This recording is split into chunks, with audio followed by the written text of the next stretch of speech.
Ayolning sevgisi qayerdan bilinadi? Oldin hech qachon qilmagan ishlarni qilishni boshlaydi. Erkakning sevgisi qayerdan bilinadi? G'amxo'r bo'lib qoladi. Ayol nimada eng sezgir? E'tiborda, Erkak nimada eng sezgir? hurmatda. Ayol ranjiganda nima qiladi? O'zini shaxsiy chegarasini ko'rsatishni boshlaydi. Erkak ranjiganda nima qiladi? Yo'q bo'lishni boshlaydi. Ayol qachon qizg'anadi?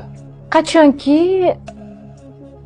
ayol qachon qizg'onadi? Erini atrofidagi ayollarning tabiatini bilganda. Erkak qachon qizg'anadi? Doim qizg'onadi shekilli. Ayol uchun munosabatda eng muhim narsa nima? E'tibor, sevgi, g'amxo'rlik, yonida yelkadosh bo'lib turish, Erkak uchun munosabatda eng muhim narsa nima? sadoqat. Ayol qachon soviydi? Ayol qachon soviydi? O'ziga nisbatan bepisandlikni his qilganda, Erkak qachon soviydi?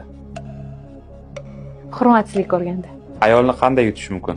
mehr bilan, Erkakni qanday yutish mumkin? tushunish bilan, Ayol nimadan qo'rqadi?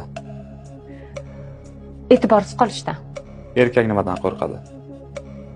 anaqasini, statusini yo'qotishdan, Ayolni nima xursand qiladi?